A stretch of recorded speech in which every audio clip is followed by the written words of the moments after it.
This hearing of the Agriculture Subcommittee of the Appropriations Committee will now come to order.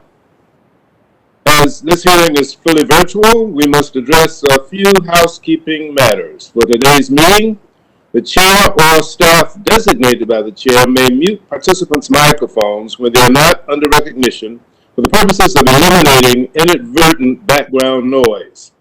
Members are responsible for muting and unmuting themselves. If I notice that you have not unmuted yourself, I will ask you if you would like the staff to unmute you. If you indicate approval by nodding, staff will unmute your microphone. I remind all members that the 5-minute clock still applies. If there's a technology issue, we will move to the next member until the issue is resolved, and you will retain the balance of your time. You will notice a clock on your screen that will show how much time is remaining. At 1 minute remaining, the clock will turn yellow. At 30 seconds remaining, I will gently tap the gavel to remind members that that time is almost expired. When your time has expired, the clock will turn red, and I will begin to recognize the next member. In terms of speaking order, we will follow the predetermined order that is provided to your officers, beginning with the chair and ranking member's brief opening remarks. We will then begin with the first member on the schedule and move forward from there. Finally, House rules require me to remind you that we have set up an email address to which members can send anything they wish to submit in writing at our hearings or markups. That email address has been provided in advance to your staff. Last reminder, please ensure that your video is turned on at this time.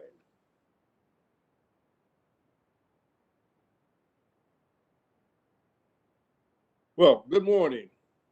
Today we will hear testimony from our colleagues on both sides of the aisle regarding the agencies under our subcommittee's jurisdiction. As I've often noted, these agencies conduct vital work that touches the lives of all Americans.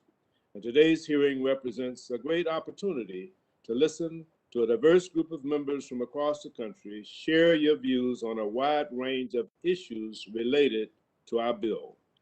We look forward to hearing your thoughts on the appropriations process and learning more about the programs and issues that affect your districts and your constituents.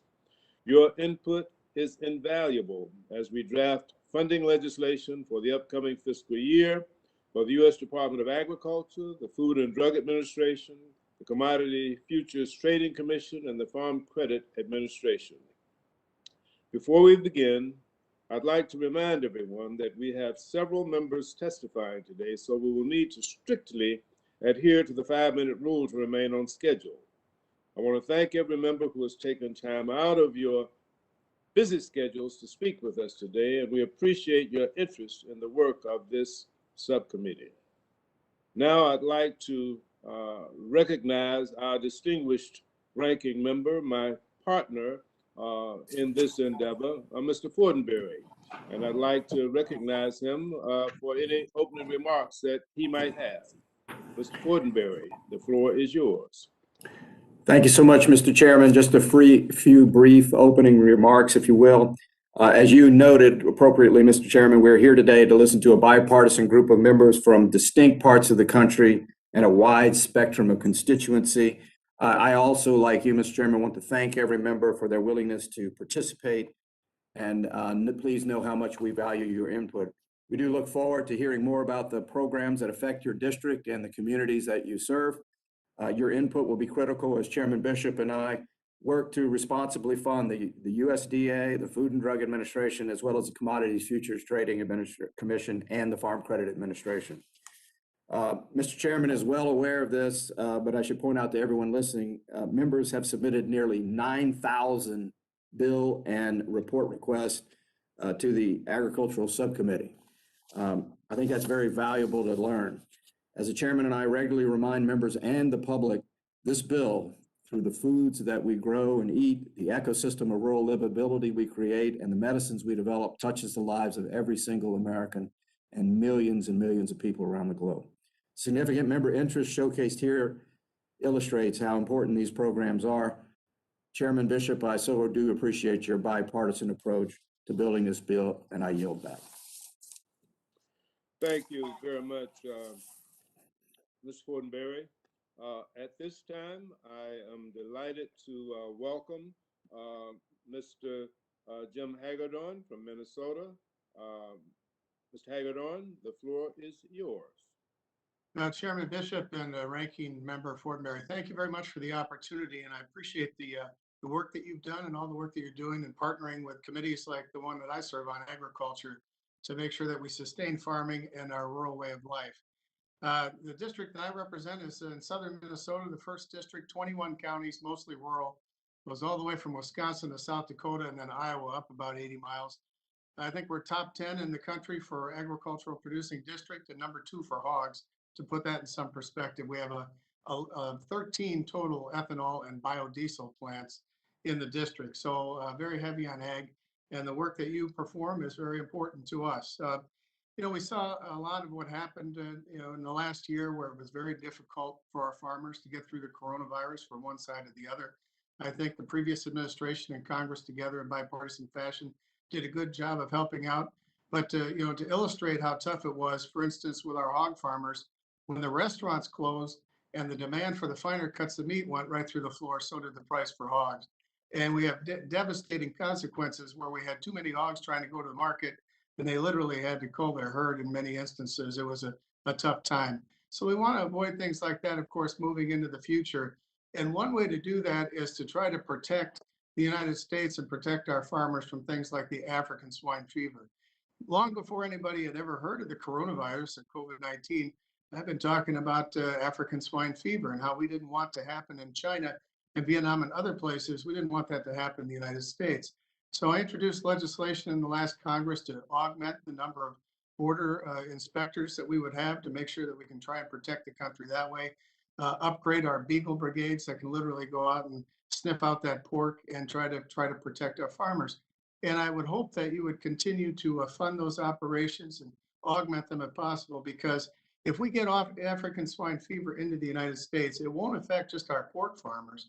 It'll be everybody up and down the chain. It's going to be obviously the meat packers, and it's going to be the grain farmers. It's going to be the truckers and the grocers, and ultimately the American consumers. So I'd appreciate your consideration for continued funding there and to make sure that we can do all we can to protect our farmers from African swine fever and other infectious diseases, I might add. Also, I'd like you to pay attention a little bit to the infrastructure issue. I know you know this better than I, but right now, ethanol is something that's a very good alternative. Blending it with gasoline, it helps keep the price down, and it helps to keep a cleaner environment. And we have lots of producers in our district, and they could use your continued support. One of the areas that I think that we need to invest in is the expansion of E15. And it's not that the gas stations and others don't want to provide that option to consumers, but sometimes it can be very, very costly to convert the pumps and to make the types of changes that are needed. So if you could look into anything you could do with the higher blends infrastructure incentives program and try to keep funding in that area, that would be very beneficial. Lastly, I think the whole coronavirus situation has really brought to everyone's attention once and for all the fact that we have a need in the rural areas for broadband. And this to me is just a quality of life issue. It's a basic infrastructure issue. We want to make sure that all Americans have the same opportunity to thrive and do well.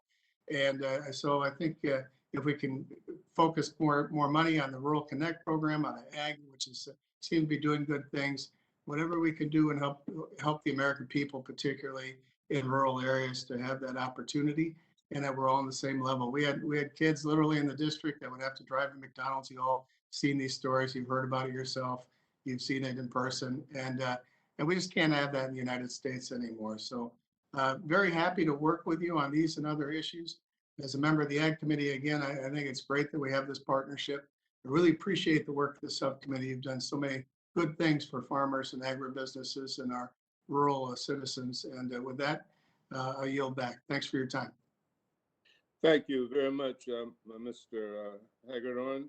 Your testimony brings up the importance of ensuring that our imports are protected from disease, continued investments in biofuels, and bridging the digital divide. We understand these challenges, and we look forward to working with you and your staff moving forward to address them. Thanks for coming today, and without objection, your entire written testimony will be included in the record. Mr. Thornberry? Thank you, Mr. Chairman. Yes, Representative Hagedorn, thank you so much for your excellent testimony. Let me just pick up on one note that the chairman mentioned. We have decidedly focused on the broadband issue. The story you told is repeated across the country. Modernizing and creating the metrics for understanding of what the outcome of this money that we're spending on this, because there's a lot of money there, are going to be essential to actually helping us take the next digital leap and all the opportunities that's going to afford, which were painfully cast upon us during COVID. But thank you very much for highlighting it. It is a real opportunity that we all have. Thank you, Mr. Chairman. I yield back. Thank you, Mr. Thornberry. And at this time, I'm delighted to recognize the gentlelady from Washington, Dr. Kim Schrier. You are now recognized. Well, thank you, Chairman Bishop and Ranking Member Fortenberry. I'm here today to discuss a few issues of great importance to me, specifically USDA energy programs that allow farmers and my constituents in rural areas to install solar panels, federal nutrition assistance, agricultural research, and school kitchen equipment grants. I'm going to hit some highlights today and submit the remainder for the record. So first, energy programs. On a recent visit to Degode Farms in my district, I saw a solar installation that was funded by 2 USDA programs, Renewable Energy Development Assistance, or REDA, and Renewable Energy for America program, or REAP. These 2 programs provide essential technical assistance and funding to farmers and rural businesses who install renewable energy systems like solar panels. Now, both programs are popular in my district and in Washington state, but demand for these programs far outstrips funding. Pierce County Conservation District recently told me that over the past 3 years, they have seen dramatic increases in the number of rural businesses and farmers interested in participating in these programs. So much so that conservation partners in the state don't have enough resources technically or fiscally to support the demand. Additionally, statewide funding caps means that fewer than half the farmers who want to participate in this program are actually able to do so. Now, if the caps were increased, we'd see a lot more farms and rural businesses installing solar. As we work with the Biden administration to tackle the climate crisis this Congress, we should be taking every possible opportunity to promote renewable energy systems. Increasing funding for REAP and REDA is directly in line with that priority, and I urge the highest possible funding levels. Research. The Specialty Crop Research Initiative funds research that supports hundreds of specialty crops in Washington state. Past funding for projects in Washington has supported efforts to combat fungicide resistance in wine grapes, precision irrigation for fruit growers, and pest prevention in onions in the past 2 years. I've worked very hard to make sure specialty crop researchers have access to the resources they need, and was so pleased that my fix to allow waiver authority for SCRI was included in fiscal year 20 and 21 appropriations bills. But until a permanent fix is enacted, the fiscal year 2020 language in restoring the waiver authority must be included in annual appropriations bills. So I urge the committee to provide full funding for the Specialty Crop Research Initiative in fiscal year 2022. Agricultural research. I also want to urge the committee to provide necessary funding to support federal ag research infrastructure. Modern ag research and education facilities serve as the backbone of our nation's cutting-edge ag and food research enterprise. But according to a 2021 report by the Association of Public and Land-Grant Universities, 69% of research facilities at U.S. colleges are at the end of their useful life. The cost of upgrading deferred maintenance on these buildings is estimated at $11.5 billion. And that's why I support increasing investments in our federal ag research infrastructure. This multi-year investment will reposition the U.S. for long-term success and competitiveness in the world. And estimates suggest that strategic federal investment in these facilities at land-grant and non-land grant universities and schools of agriculture would create 200,000 new jobs nationwide. New facilities would generate new solutions, a diverse group of scientists, innovators, and agricultural food managers, and each dollar invested returns 20 to the economy. Over the last 3 decades, federal support for ag research, education, and extension has been flat, but investments by global competitors are increasing. So I urge you to join me in the effort to reposition the U.S. for success and competitiveness worldwide. Nutrition. I also want to take a minute to address the importance of federal nutrition programs. The number of children not getting enough to eat is now 10 times higher than it was before the pandemic. And as a pediatrician, I cannot overstate the importance of ensuring that our children not only have access to food, clearly first priority, but also nutrition. And I'm so pleased that pandemic EBT will be extended. So I asked the committee to provide funding to ensure kids have access to WIC, SNAP, TFAP, and pandemic EBT. Thank you. Thank you, Dr. Schrier. This is the second year in a row that your testimony has touched on such a wide variety of topics. I appreciate your dedication and your passion for the programs in our bill, from supporting our rural communities and ag research facilities to ensuring our domestic nutrition programs are fully funded. I couldn't agree with you more in terms of your priorities, and we look forward to working with you to address these very serious issues. Thank you for appearing today, and without objection, your entire written testimony will be included in the record. Thank you, Mr. Chairman. At this time, I'm delighted to recognize the gentleman from Texas, Mr. Fallon.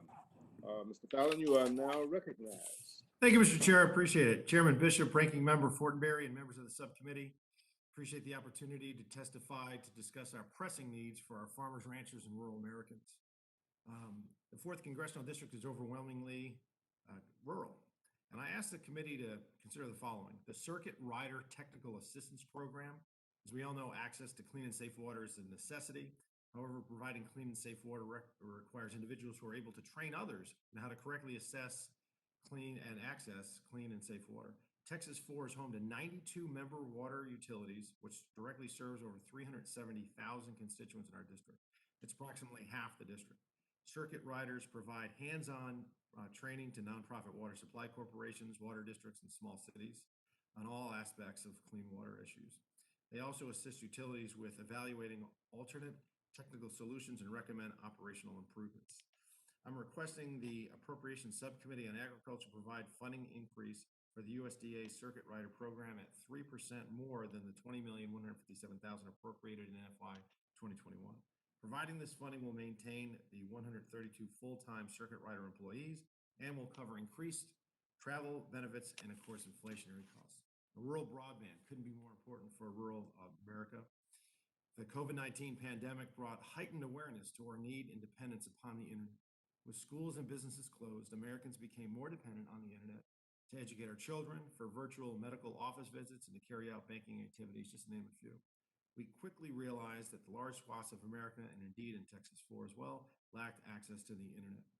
Many communities continue to lack internet service, and meeting the FCC's minimum speed standards for broadband, 25 megabits per second for downloads and 3 megabits per second for uploads.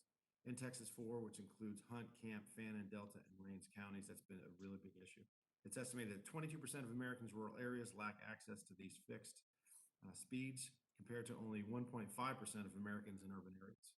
I'm requesting respectfully that the Appropriations Subcommittee on Agriculture provide robust funding for the USDA's Reconnect program, building off the $635 million appropriated in FY 2021.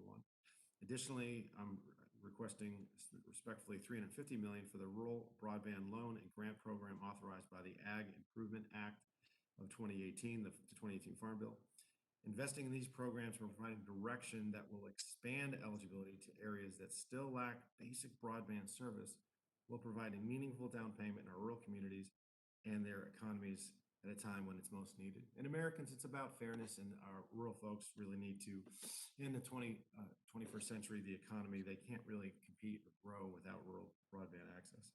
Additionally, I respectfully request the committee include language urging rural utility services to expand reconnect eligibility to provide funding to areas without access to internet speeds that meet or exceed the 25.3 standard consistent with the 2018 Farm Bill. These programs must promote broad participation and technical neutrality and transparency, etc. I'd also like to talk to you very quickly about the Grassroots Source Water Protection Program. The ability to protect our groundwater and surface water from pollution is extremely important in providing America with clean and safe water. There are 243 ground and surface water systems in the Texas 4th District. Without source water protection specialists, we're not able to protect these ground and surface waters adequately.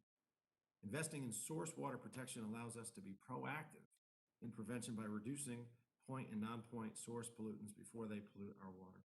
These efforts are not only important in protecting the integrity of our water, but also extremely beneficial to our economy. The USDA estimates that soil erosion costs between $2 and $8 billion a year. And the EPA estimates that the public water system spent an additional $200 million per year just to remove excess pollutants. Therefore, I'm requesting the Appropriations Subcommittee on Ag provide funding for the Farm Services Agency Source Water Protection Program at the same levels appropriated in FY 2021. Ensuring this funding in this program allows us to prevent source water pollution. And then lastly, rural utility services electric loans. Our country can't operate without electricity, as we know. Consumers own not-for-profit electric cooperatives, generate less than 5% of our nation's electrical power, but maintain 42% of the nation's electric distribution lines and cover 56% of the overall mass. These electric cooperatives use rural utility services to finance their operations to provide services to 42 million folks. The electric loans have a stellar repayment record, and the loans made in FY 2019 netted $219 million to the U.S. Treasury. I'm requesting that the subcommittee fund the RUSE program at the levels appropriated in 2021. Mr. Chairman and committee, thank you so much for your time and consideration in these requests. Mr. Fortenberry. Only, Mr. Chairman, thank you. Thank you, Representative Fallon, for your thoughtful comments. Let me pick up on two things. Look, clean and safe drinking water as well as wastewater treatment are critical parts of rural development. If someone turns a faucet on and it's running brown or causes a health problem, this is essential to community well-being. So thank you so much for highlighting the importance of these particular programs and how essential they are to our rural communities. I appreciate it. I yield back, Mr. Chairman. Thank you. Thank you very much. Thank you, Mr. Fallon. And without objection, your entire written testimony will be included in the record. The subcommittee couldn't agree more about the topics that you discussed, so we look forward to working with you. Thank you, Mr. Chairman. At this time, I'm delighted to recognize the gentlelady from Texas, Ms. Escobar. You are now recognized, Ms. Escobar, for 5 minutes. Thank you so much, Chairman Bishop and Ranking Member Fortenberry, for this chance to discuss priorities I have before the Agriculture Subcommittee. This year's community project funding process was such a wonderful opportunity to engage with El Pasoans, people who are on the ground and know the needs of our region best. I'm so proud to have submitted one of these projects to your subcommittee for consideration. As you are all aware, the pandemic has shown us just how important broadband access is, especially for remote learning. However, there are communities across the country that simply lack the resources and funding needed to expand their broadband capabilities. The pandemic exacerbated the digital divide. It has harmed our students, especially the most vulnerable and marginalized communities.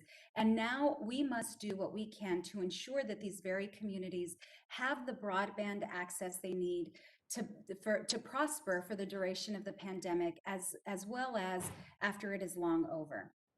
That is why I have submitted the Cotton Valley Connect project for consideration under the Reconnect grant account. This project would assist the students and families of the Fabens and Tornillo independent school districts by providing them with public broadband access via a wireless mesh service. These two school districts serve some of the most economically disadvantaged communities and census tracts in El Paso County and in Texas. And expanding broadband access in these areas would positively impact the lives of over 3,000 students. Giving these students the ability to access learning resources from their own homes will have several practical effects, like allowing them to conduct research for homework or prepare for a class presentation. There will also be a broader effect of developing these students so they can graduate high school and contribute to the economic success of our region. While the location of this project is just outside my district, these students and their families are linked to the Paso del Norte region, and providing them with the means to thrive will ultimately help all of El Paso County. Finally, I would like to emphasize with this subcommittee, as I have with other appropriations subcommittees that I've testified in front of, that it is essential that you include mechanisms within your bill to guarantee that federal funding will make it to its designated recipient. This is especially important for items like community project funds, which are designated for local governments and other entities. As you may know, for months, my governor, Texas Governor Greg Abbott, held critical COVID relief funds hostage. This means entities like schools were unable to properly spend relief funds on COVID safety measures or were unable to reimburse themselves. While Governor Abbott recently released some of these funds, he is also holding up federal funds to help local governments with migrants arriving at our nation's front door. I urge the subcommittee to take this into consideration while you're drafting your final bill. Thank you so much for the opportunity to testify before you today, and I look forward to collaborating with the subcommittee as you continue to draft the final appropriations bill. I yield back. Thank you very much, Ms. Escobar.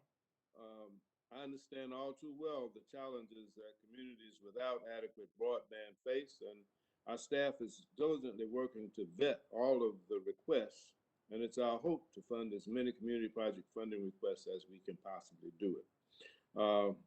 Mr. Fortenberry, any comments?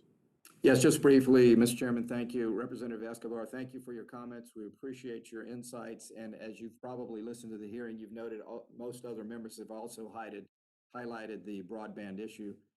We've got a huge opportunity to embrace this digital leap and to make sure that the funds available are pointed and meet their intended recipients' goals. And this is what I call an ecosystem of livability. It's just not about wires laid. It's about the meaning of the broadband and the digital leap so that we have the opportunities for telework and distance learning and telehealth, as well as precision agriculture and small business e-commerce, all readily available to rural communities. I know you're recognizing that as well as many other members. So thank you very much for your comments. Thank you both. Thank you, Ms. Escobar, for coming, and without objection, your entire written testimony will be included in the record. At this time, I'm delighted to recognize the gentleman from New Jersey, Mr. Van Drew. Mr. Van Drew, you are now recognized.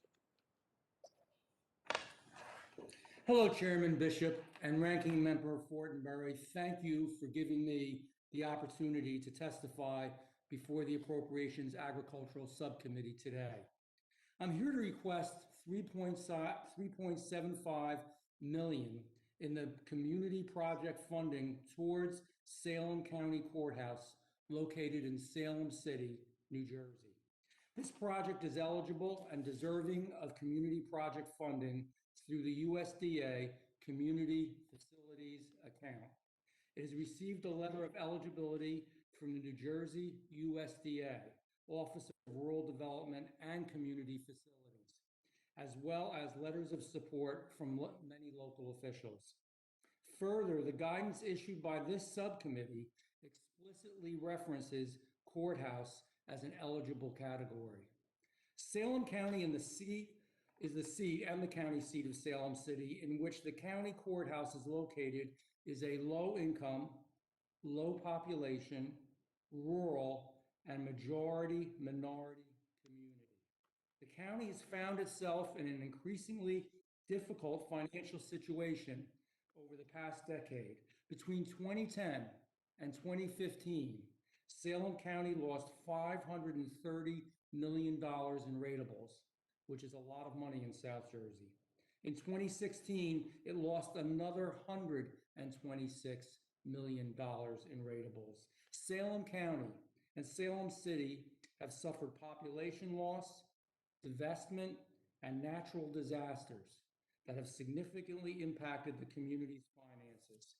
As the county commissioner director states in his letter, Salem City is our poorest city in New Jersey's poorest county. The current courthouse infrastructure is insufficient to meet the demands that have expanded threefold over recent decades.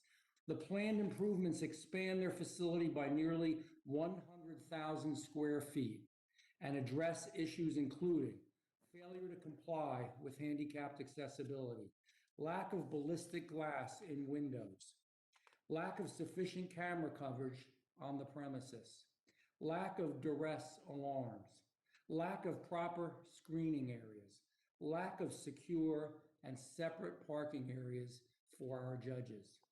The current state of the courthouse presents a public safety issue for the entire community. The state of New Jersey has mandated that Salem County is required to modernize the courthouse and is responsible for the capital costs incurred in constructing, expanding, and renovating the courthouse facilities.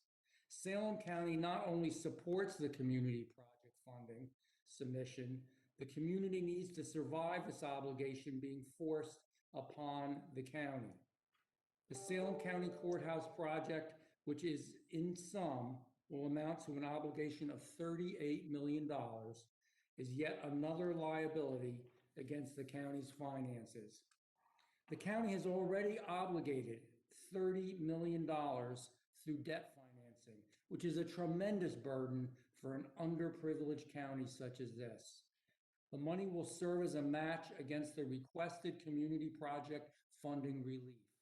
It is crucial that the committee provide the requested community facility funding for this project, so the most disadvantaged county in New Jersey receives a lifeline that it so desperately needs. This project is eligible and deserving of community project funding of the requested $3.75 million. The USDA Community Facilities Program exists to support projects exactly like this one. South Jersey needs this.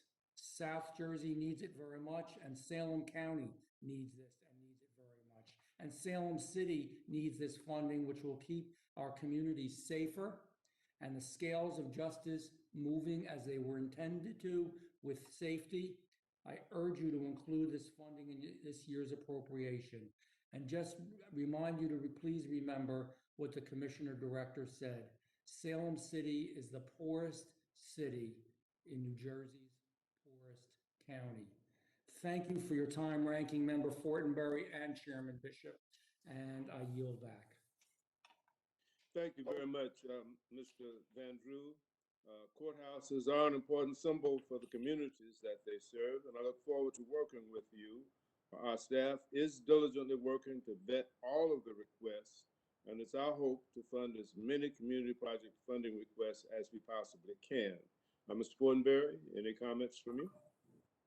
Only to thank you, Mr. Van Drew. The Community Facilities Program is very important. Mr. Chairman, if you could indulge me for just a moment, maybe I could give Mr. Van Drew just 15 more seconds to describe the circumstances in which the county courthouse exists. In other words, the environment there that creates the larger justification for the request. Thank you, Ranking Member. First of all, this is an area in toto and in general, as I had mentioned, is quite poor, the surrounding area. It is an area where there has been certainly significant increases in some areas in crime. The courthouse itself, I mean, imagine in today's time lacking handicapped accessibility. Imagine not having ballistic glass in the windows, not having the proper amount of camera coverage, a lack of duress alarm, the lack of proper screening areas, the lack of even a secure area, is unbelievable. And more than anything else, remember that there only used to be one judge there. Now there are 3 jobs. So we have insufficient circumstances, insufficient surroundings, and even more stress upon the area. I think we really owe this to, as I'm going to repeat for hopefully the last time, but the poorest county has the poorest town in the state of New Jersey. And that's saying something that really truly is needed. If we're going to base this on need, certainly it's a worthy project. Great. Thank you, Representative Andrew. Thank you, Mr. Chairman. Thank you very much, Mr. Van Drew. Without objection, your entire written testimony will be included in the record. At this time, I am delighted to recognize the gentlelady from Texas, Miss Sheila Jackson Lee. Miss Lee, you are now recognized. Chairman, thank you so very much for allowing me to be here this morning. And Ms. Fortenberry, thank you so very much for your leadership. I'm going to quickly go through some of the important elements of your Appropriations Committee, which is very important because it reinforces the breadbasket status of America. And as evidenced during the pandemic, I can assure you that in my district, besides in the early days, a test to determine whether you were COVID-19 positive, I can assure you that it was the food distribution over and over and over again, in food deserts, in non-food deserts, where people were both demanding and desperate for food. So I understand that my entire statement will be made part of the record, so I'll keep my remarks succinct by just calling out the names of the programs that I support. My statement will be in the record. SNAP program helping 47 million Americans. I support funding at the highest level for supplemental nutrition assistance program. During Hurricane Harvey, we were able to get the supplemental nutrition program under the disaster extension and when it was cut off, and it was represented by local officials that people didn't need it. And over, I think, a 1 or 2 day period, when we got the extension, we served 32,000 people. People need food, and they need it particularly when we're in the midst of a disaster.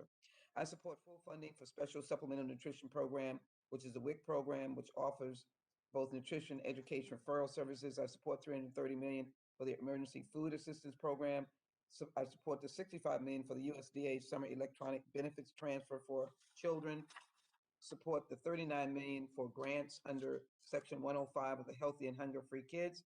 I think it is clear that many children only get good, healthy food at school. This will help schools reduce hunger among low-income students and boost education and health outcomes.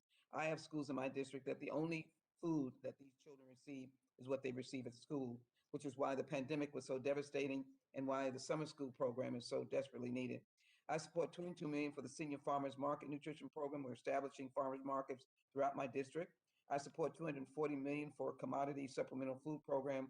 I support $100 million for the TEFAP Storage and Distribution, which will help food banks and emergency feeding agencies. Our food bank is one of the largest in the nation, the Houston Food Bank, and it has served millions of people. It provides the anchor for food throughout the state of Texas. I support $38 million for the Pollinator Focuses Research. The significant decline in pollinator populations, most notably that of commercial honeybees, is a national concern. Pollinators are vital to our nation's economy and ecosystem, contributing nearly $15 billion to the economy. Support $62 million for the Evans Allen program. Support $30 million for the healthy food financing. Annual protection, I support $6.5 million for the National Veterinary Medical Services. Everybody might have seen India the Tiger. We know there's more work to be done. She's now safe. I support robust funding for horse protection, $30 million for the Annual Welfare Act. And I am very, very strong as I conclude on rural development. My district is sort of a rural, urban-rural. And we've been able to help some small cities in my community actually get an ambulance, get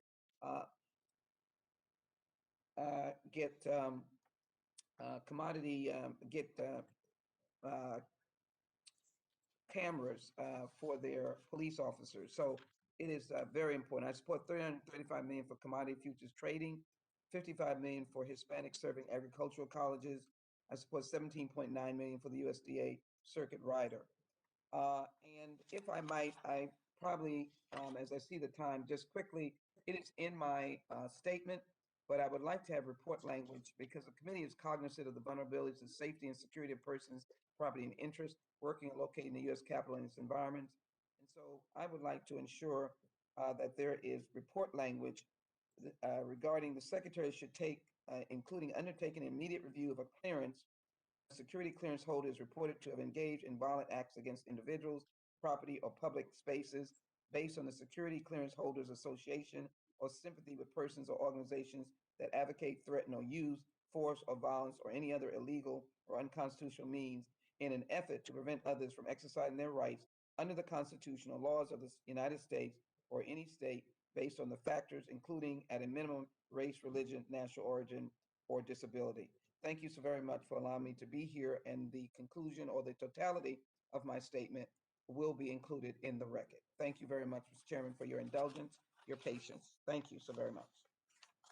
Thank you, Ms. Jackson-Lee. We appreciate your strong interest and support for a wide variety of programs under our committee's jurisdiction, from nutrition programs to animal protection and welfare to expanding our rural development. We look forward to working with you to continue the conversation and to ensure that these programs have the resources that they need to succeed.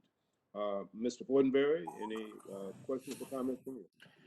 Yes, only to thank our colleague, Ms. Jackson-Lee, for our ongoing passion around, to use your words, good, healthy food. I really appreciate that. I also want to highlight one thing that you mentioned, and it surprised me a little bit, pollinator research. My wife has kept bees, and we all know that this hidden benefit of this small insect is invaluable to our nation's environmental well-being as well as crop production. So thank you very much for highlighting that. I yield back, Mr. Chairman.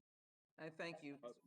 Thank you again, Ms. Lee, for coming, and without objection, your entire written testimony will be included in the record. Mr. Chairman, if I might, as I close, we'd love the Agriculture Committee to give us instructions on how to deal with this 17-year invasion that's coming that most of us don't understand. I'm sure you're aware of this beetle bug that's coming, I understand, out soon. So we hope we get some relief from that. We look forward to discussing that with you, and we certainly will be on top of it. Thank you. Take care. Thank you. At this time, I'm delighted to recognize the gentlelady from New York, Ms. Tenney. Ms. Tenney, you are now recognized. Thank you. I want to thank the chairman and ranking member Fortenberry and the distinguished members of the subcommittee for giving members the opportunity to share their priorities with you today. This is a really important issue that I'm going to bring up. I'm also honored to represent New York's 22nd Congressional District, which is largely rural, stretching from Lake Ontario in the north all the way to the Pennsylvania border in the south. Over the past decade, as our economy has rapidly gone digital, communities like mine have been left behind. One of the largest issues in my constituents face is the lack of reliable, affordable access to the internet. In today's world, your internet connection can determine your destiny. It shapes your access to education, healthcare, employment, and employment opportunities. The COVID-19 pandemic has only driven this point home. Education, work, and healthcare is all online. Those who lack the bandwidth lack the access. To make matters even worse, upstate New York is subject to a broadband monopoly. Sadly, New York State political officials agreed to a cable consolidation plan under an agreement with Spectrum Communications, which they claim would expand and improve service. However, the state and the New York Public Service Commission have absolutely failed to enforce this agreement to expand into rural communities like mine. This has left too many rural customers in my district with non-existent broadband service or service that is far too expensive or far too weak to have effective communication. This is the reason I support a community-funded project that was presented to me by the Village of Sherburne in New York. This project would greatly expand high-quality internet to residents, providing larger bandwidths to a local school and a healthcare facility in the district, as well as allowing businesses and residents to access significantly faster service. This is going to open my community to greater opportunity. In addition, the new network will allow customers to access multiple internet service providers giving them greater options at lower costs, and our seniors are very excited about this. As we move forward with the USDA's Reconnect program, it is essential that we continue to support these types of projects while also making reforms to ensure the program is meeting with the changing needs of communities. To this extent, I encourage this subcommittee to review the definition of minimum internet service and determine if the definition still meets current needs. In the last decade, technology has transformed, and current scheduled increase of the minimum download speed to 25 megabits per second simply is not high enough to meet the demands of many communities. In fact, most of my community is at less than 10 megabits per second. Higher standards for schools, healthcare facilities, and libraries are also essential. Imagine your child not being able to stream an educational video, or your doctor not having enough internet service or accessibility to adequately research a condition or to provide telehealth services to so many of our seniors. It's also important that new expansions are able to host multiple internet service providers, so rural customers are given real choice to participate in a robust market and not locked into an expensive monopoly like many of the residents in my district. Transparency and accountability were two critical factors that drove my support of this project. I'm committed to ensuring my federal funding brought back to our region is spent transparently and responsibly. As with any federal program, community project funds must adhere to the high standards, and I will hold my community beneficiaries accountable. This project I'm supporting today was rigorously reviewed, included extensive consultations with a variety of stakeholders. It has strong buy-in from my community as well as clearly demonstrated benefit to my district. As many of you likely know, New York State taxpayers pay more to the federal treasury than the state receives in return. I'll always advocate on behalf of my community and fight to return tax dollars to New York.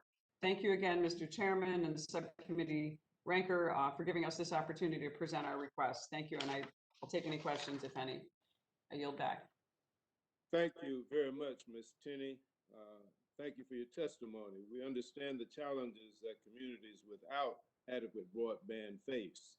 Our staff is diligently working to vet all of the requests, and it's our hope to be able to fund as many community project funding requests as we possibly can. Mr. Fortenberry. Yes, thank you, Mr. Chairman. Ms. Tenney, I want to pick up on what you said about, I think the town is called Sherburne, New York.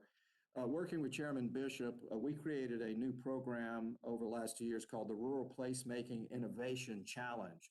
And I'd like to point you and that community in that direction, commend you for bringing up this idea of what we call placemaking, or this ecosystem of livability, ensuring that broadband is actually, and a broadband expansion is actually meeting its intended purpose of expanding, again, access to telehealth, livability, e-commerce, small business, as well as distance learning and the opportunity to engage in telework, including a variety of other factors that make a place, again, a great place to live and work and raise a family. So again, it's called the Rural Placemaking Innovation Challenge. I appreciate your comments, and this might be another place in which you want to investigate to see if it fits your community, and we'd be happy to work with you on that if you like. Thank you so much. I appreciate it. We have many communities who need this, so we appreciate it.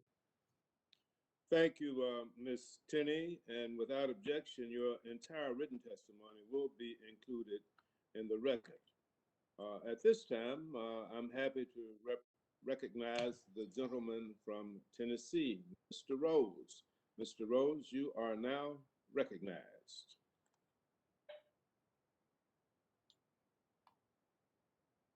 Chairman Bishop, Ranking Member Fortenberry, and members of the subcommittee, thank you for the opportunity to speak on matters of great importance to the agricultural community. It is an honor to be with you and be here this morning.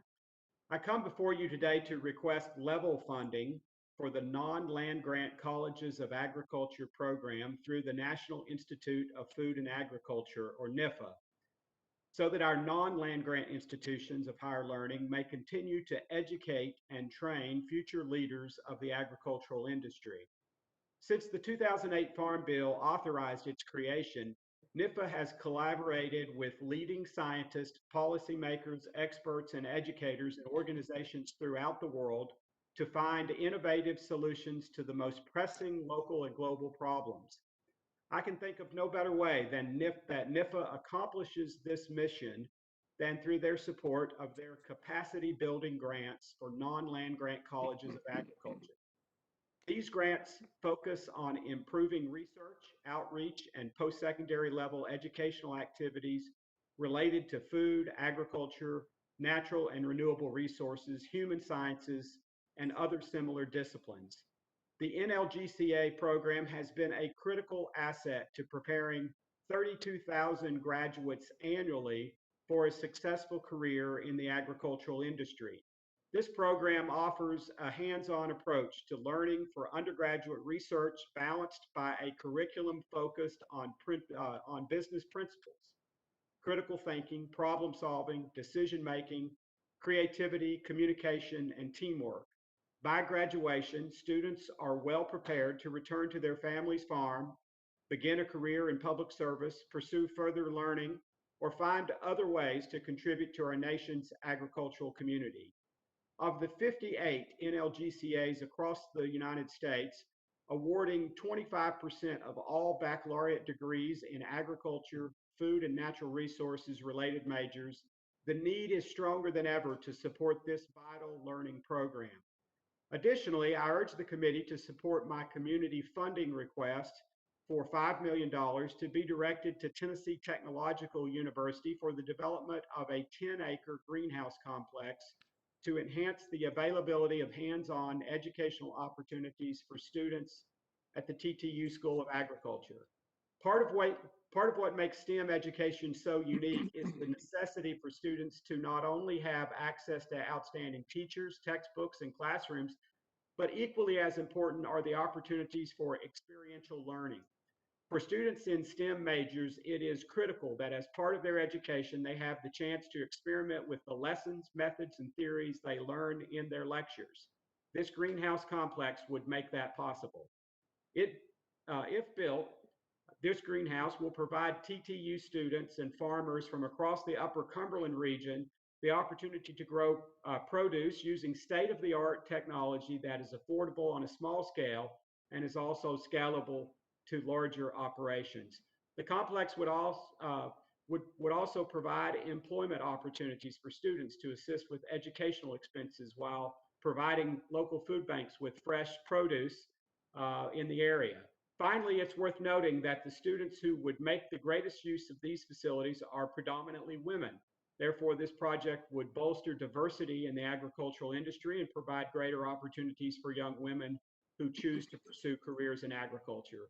The benefits of this request would be felt throughout the community, both for students and farmers alike. Chairman Bishop, Ranking Member Fortenberry, thank you again for allowing me to appear before this subcommittee today, and I look forward to working with you and the rest of the subcommittee as we pursue ways to better American agriculture.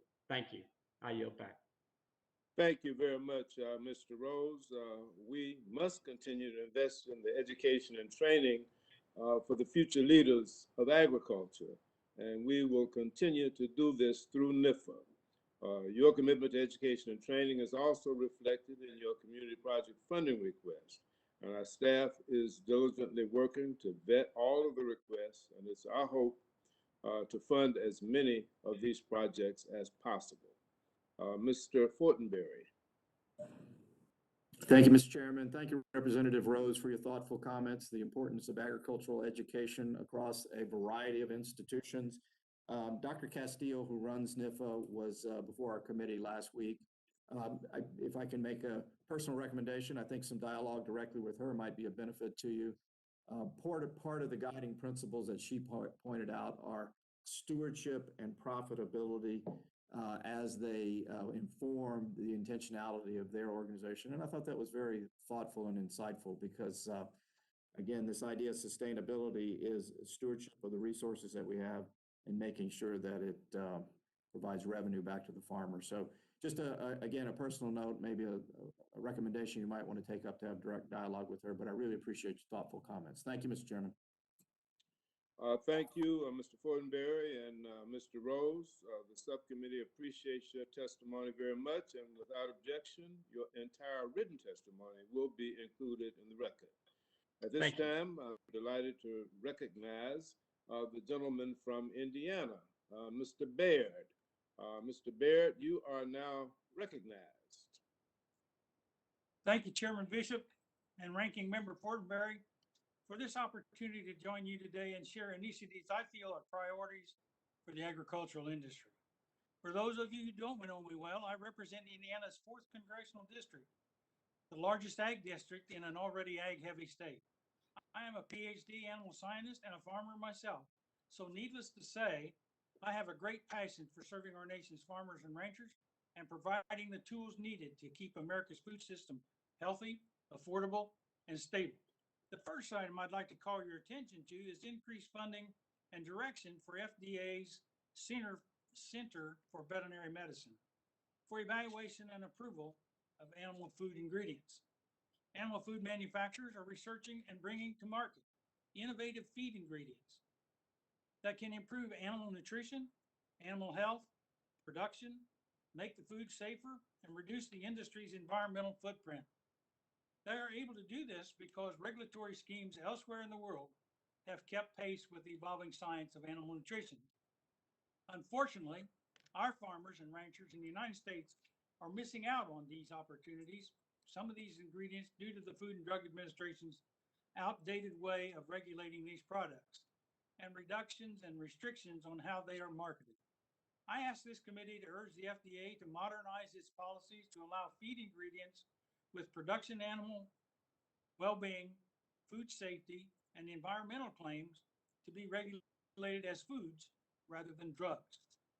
To address this much needed modernization, I asked the committee to provide an increase of $5 million to improve animal food ingredient reviews to enable innovation to continue in this industry. Another important area for scientific innovation is our understanding of genetics through the National Institute of Food and Agriculture's Genome to Phenome initiative. This initiative is an important program for providing plant researchers with the tools to measure and to analyze plant characteristics to grow better crops regardless of the environment, advancing the efficiency and sustainability for producers, and to expand access to these tools and continue this important research. I asked the committee to increase the funding to the program to $10 million for fiscal year 2022. As American science and agriculture continue to develop and implement innovative new technologies, it is critical that legislators not add additional burdens to the process of bringing these technologies to market and bringing it into production. In no case is this truer than that of the bioengineered salmon.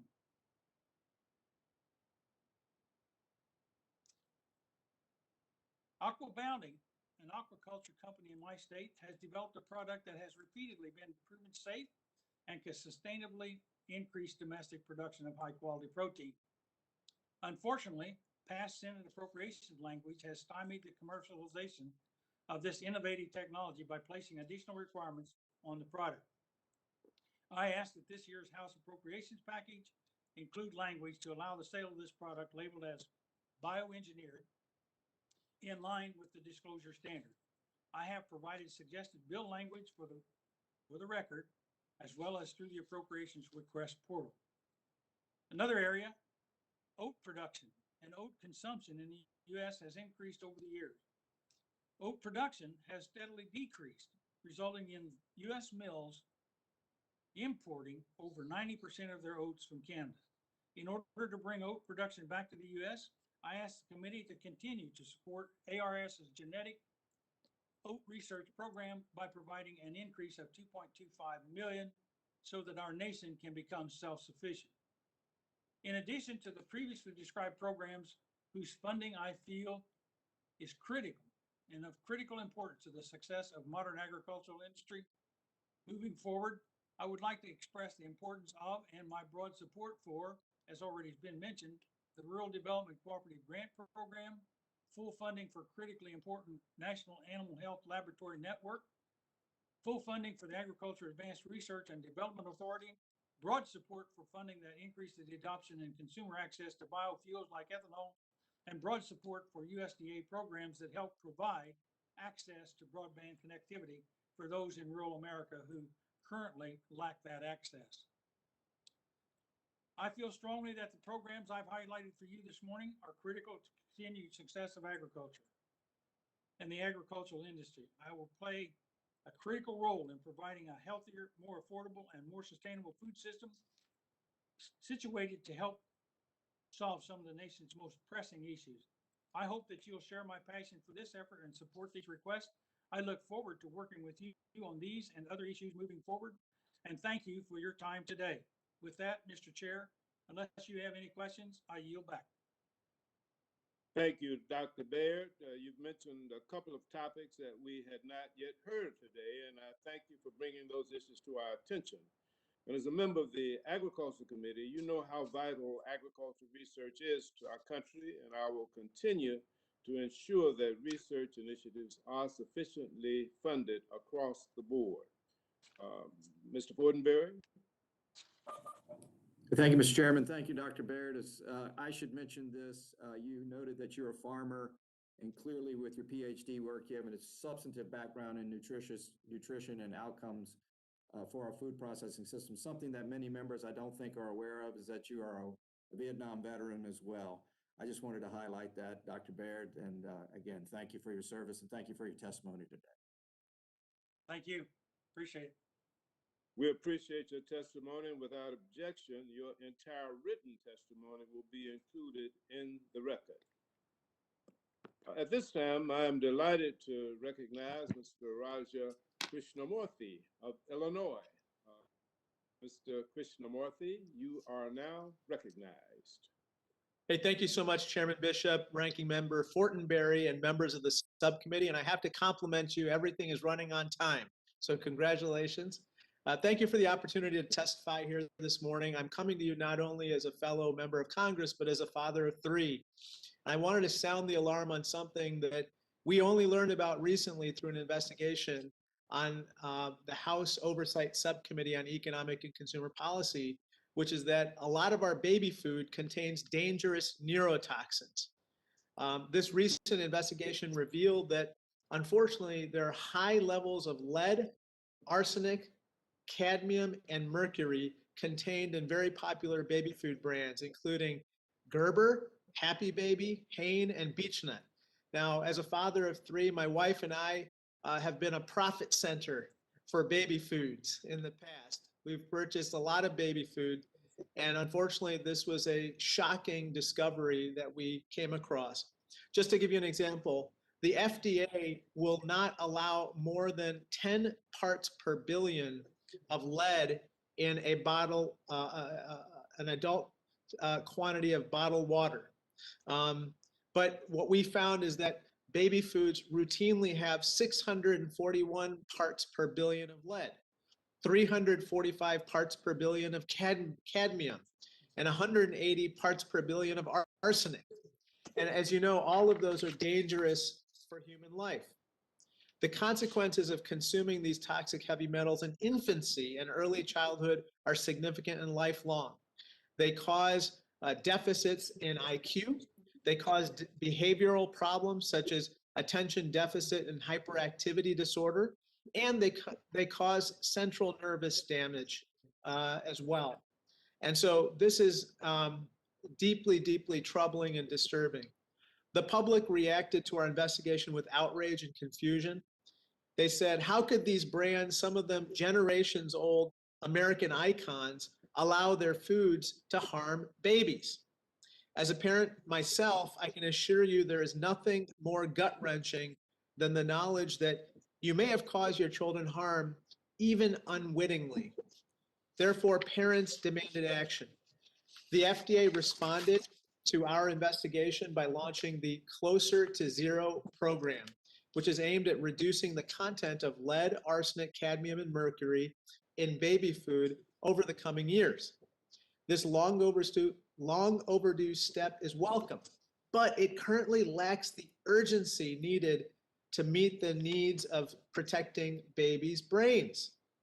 While the FDA promised that Closer to Zero would lead to a draft lead standard within 1 year and a draft arsenic standard within 3 years, its timeline for creating draft cadmium and mercury standards is delayed until quote unquote 2024 to beyond. Furthermore, the FDA has not yet demonstrated a commitment to reducing toxic heavy metals to truly protect a child's neurodevelopment. It is for this reason that I respectfully yet urgently ask you to include report language in the FY22 appropriations bill providing $10 million for the FDA's Closer to Zero program. It is imperative, gentlemen and gentle ladies, it is imperative that the FDA prioritize this particular program and work as expeditiously as possible to remove toxic heavy metals from baby food. 10,000 American babies start on solid foods every day. 10,000. Therefore, there is absolutely no time to waste. We must ensure baby foods are truly safe to feed our kids, not just for the sake of our own children and grandchildren, but for the health of each future generation of Americans. Thank you for hearing my testimony this morning. I encourage you to please reach out to me or my staff if you need any additional information on this topic, which we will gladly provide.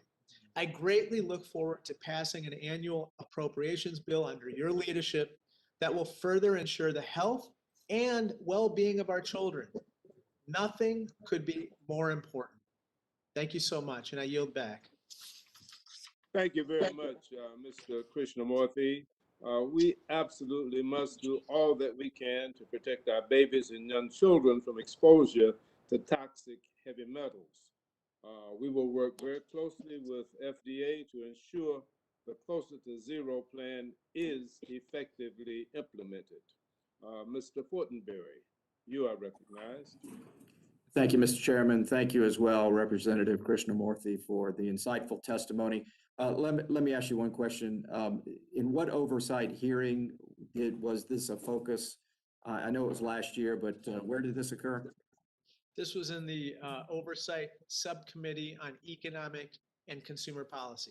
Well, this is very, very helpful information. So thankful for your passion around this, as well as your thoughtful diligence in following through to hopefully what will be some successful end in solving this problem. Thank you very much. Thank you so much. Again, thank you, Mr. Krishnamoorthi. The subcommittee very much appreciates your testimony, and without objection, your entire written testimony will be included in the record. Thank you. At this time, I'm delighted to recognize the gentleman from Hawaii, Mr. Case.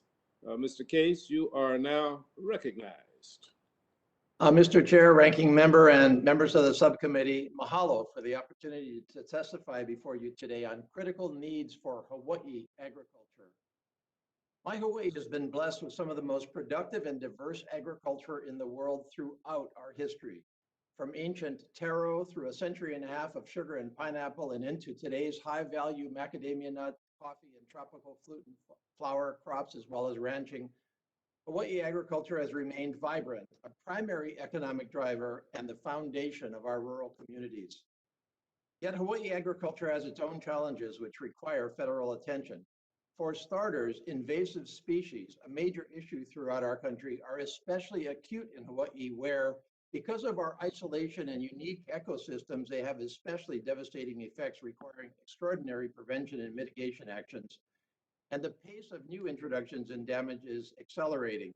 It is estimated that in just the past 15 years, 195 new invasive species have been introduced to Hawaii. This subcommittee and Congress have supported a range of federal invasive species programs that have materially helped address invasives in Hawaii, like fruit flies, coffee berry borer, macadamia felted cocksid, avocado lacebug, little red fire ant, and two-lined spittlebug. Furthermore, increased funding for the agricultural quarantine program has provided a critical first line of defense that prevents these additional invasives from reaching the continental United States. I asked this subcommittee to continue and enhance these programs. However, there is a vital need for new funding for a new particularly threatening invasive, coffee leaf rust. In October of 2020, coffee leaf rust was discovered on coffee plants on Maui Island and has since spread to most of the Hawaiian Islands. Farms can experience yield losses greater than 70% and lead to tree mortality throughout. This has the potential to wipe out the Hawaii coffee industry, which is one of our state's most significant agricultural exports, valued at more than 148 million when converted to roasted products. While USDA's efforts to control the spread of coffee leaf rust in Hawaii have been a necessary band-aid, longer-term agricultural research service funding for research into resistant varieties and management tools is critical for the viability of this iconic Hawaii industry. In addition, I ask for this subcommittee's continued support of Alaska Native and Native Hawaiian serving institutions whose funding has generally remained stagnant. In addition to 4-H and Future Farmers of America, grant programs for Alaska Native and Native Hawaiian serving institutions help schools like the University of Hawaii train the next generation of agricultural leaders from our indigenous communities. This is desperately needed in Hawaii, where the average age of a farmer is 60 years old. I lastly want to urge the subcommittee's continued support for specialty crops, especially tropical and subtropical crops. The tropical regions of the world are estimated to contain half of the species on Earth and have numerous opportunities for expansion. The tropical crops that we all love, like cacao, guava, mango, and taro, are being produced domestically in greater quantities, but can't receive research funding like other crops. They are hampered by limited local resources and limited access to national resources, and by a continued bias in our national policy and support towards the larger traditional crops. Tropical and subtropical research have been listed as a high priority research and extension area, but it appears that the National Institute of Food and Agriculture has lacked targeted funding to implement a tropical and subtropical research program as it has for other high priority areas. Given more exacerbated threats from climate change and increased risks from invasive species in these climates, tropical and subtropical research is more needed than ever. Targeted research funding in this space would help the small and minority farmers that drive this industry. The COVID-19 pandemic, and especially its effect on the tourism and hospitality industry, have affected most industries in Hawaii, including our farmers, who market extensively to both residents and visitors. While COVID-19 assistance from the USDA and SBA has been a vital lifeline for our farmers, we must continue to invest in domestic agriculture to help our agricultural producers bounce back and thrive.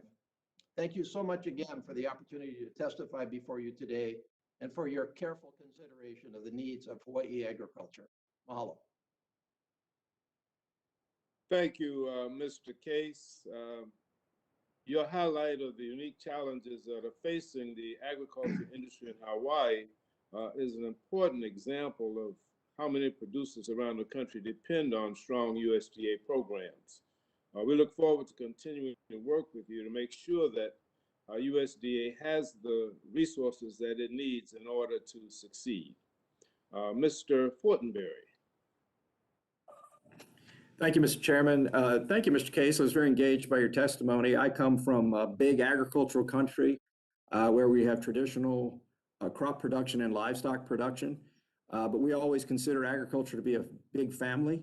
And I think your particular emphasis on specialty crop production, as well as tropical and subtropical tropical crop production, is very insightful and a wanted opportunity to augment what we're doing in order to enhance opportunities not only where you live, but for the well-being of the entire nation. Unfortunately, I've never been able to see the problems that you noted up close. Perhaps Chairman Bishop has visited your district, but I've never been able to. That would be a wonderful opportunity should that ever arise as well. Thank you very much. Thank you so much, Mr. Chair and Ranking Member. And Ranking Member, we certainly invite you to come and take a look at a different side of the United States agriculture industry and community. We all need to support all of agriculture throughout our country. My part just happens to be a little bit different than what people are used to, but it's nonetheless needs a lot of attention. Thank you, Mr. Case. We certainly would like to have the subcommittee come out and look firsthand at the wonderful things that you guys are doing out in Hawaii in agriculture.